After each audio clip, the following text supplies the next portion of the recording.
The Nether is hell. Any Minecraft player knows that. Fiery pits, monsters and smoke flames, oceans of lava.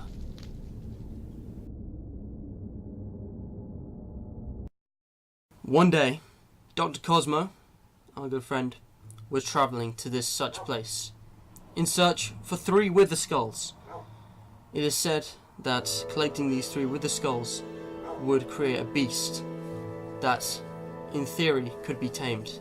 He wanted to know more, but little did he know, he would not come back from this journey the same. Soon enough he arrived in the Nether, and looked around. He had spawned right in a fortress. Perfect. Fortresses were the ideal place for collecting supplies and farming mobs. He had a little look around and decided that he should get going before it got dark in the overworld. He headed down. You could hear all kinds of things, with the skeletons, and even blazes. A surprise attack! Fireballs out of nowhere. That blaze on the roof had seen him. He needed to get out of here, fast. He tried to put out the flames, but more just appeared. He had a golden apple in hand, so surely he couldn't get hurt too fatally, right? But then, even worse, a ghast. Ghasts were one of the most fearsome mobs in the Nether. Literally killing machines. Giant squids that flew in the air, shot fireballs, and were practically impossible to hit from a distance, unless you were very good with an arrow. He hid behind a wall and tried to get a good aim, but nonetheless, the fireballs kept on hitting. He had to get in close.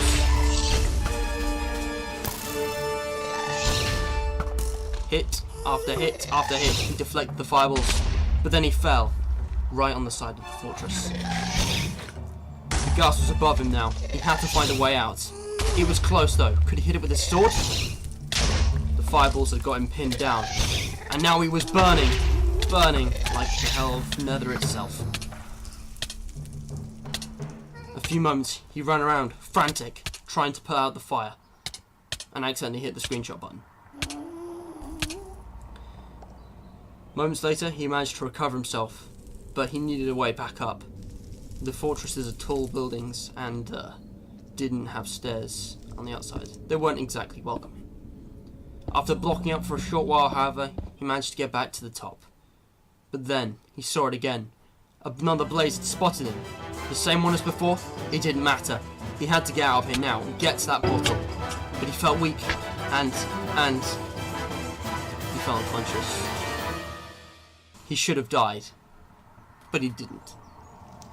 Cosmo is stronger than he appears at first glance, and he managed to limp his way back, slowly but surely, climbing the steps. He even had a few encounters on the way. A magma cube bouncing in front of him. He could barely remember slicing up, his vision blurry. In a dazed state, he managed to make his way back. Barely. Shot after shot of his arrow, but he was in a dazed state, unable to function properly. He limped over to the Nether portal. Finally, he could get through, back to the overworld, where he found everything was the same, except it was nighttime. He needed to get out of there, so he started walking. He knew a place he had to go where he could get help and away from the mobs. So he kept walking, and walking, and walking.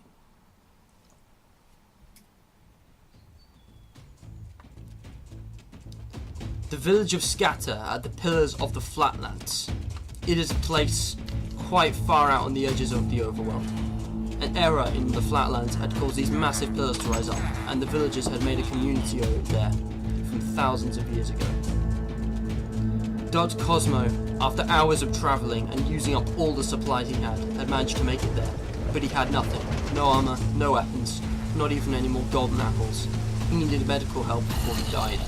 And it wasn't going to be easy. It was raining, stormy in fact. The mobs had come and the villagers were too busy running away from them to be able to help them. The zombies roamed free. This was the night. This was the mob's time. He looked around. He had to keep searching. There had to be some place where these zombies couldn't get him. Some place he could get healed. He looked around the edges of the town, in all places, and was beginning to give up when he saw a flight of cobblestone stairs. They led up to a rather strangely placed building. Perhaps there was something important there. Or someone. He managed to get in, closing the door behind him, and stopping for a breath. He could hear the villagers panicking, trying to get away, when he turned and saw a villager. Could this be the mayor, perhaps? He looked down at him and began to speak.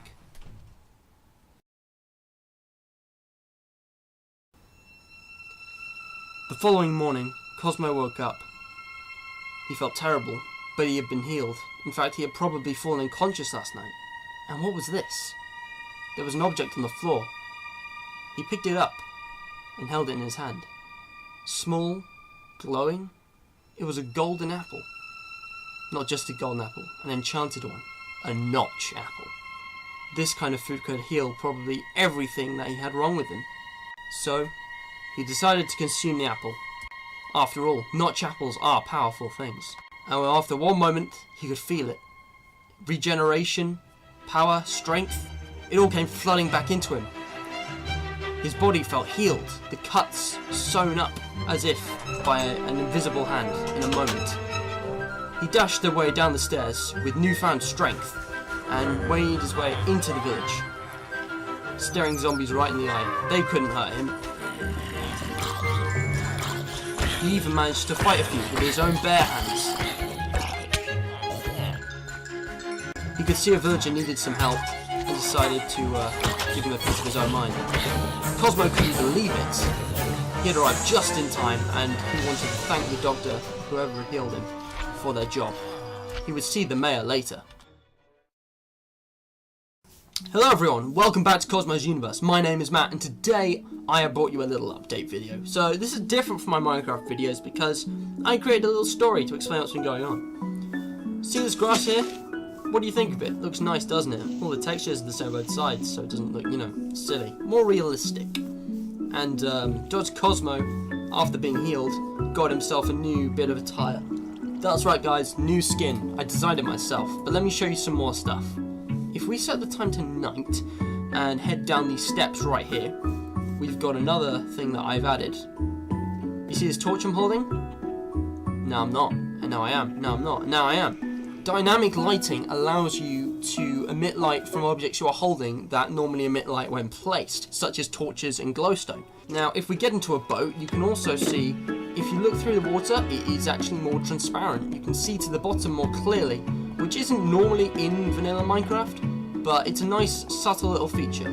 Now, what's going on, you ask? Well, if I get up the F3 menu, you can see on the top left that I am now in vanilla Minecraft. This is Optifine.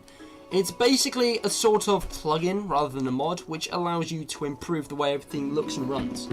By the way, before I end the video, I'd like to make a side note, because this is added in post, that Minecraft 1.12 has finally dropped, and therefore all of my Minecraft videos, minus modded ones in Forge, will use this version of Minecraft once Optifine for 1.12 is out.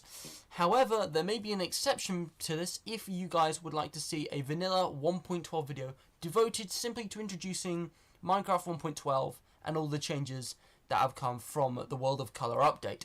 So, other than that, just expect the usual new skin, new setup, new version of Minecraft. It's all changing. Anyway, as I was saying... Anyway, that's all for today, guys. If you did enjoy this video, please remember to leave a like, comment any thoughts you had down below, and subscribe to see more content from Cosmo's Universe.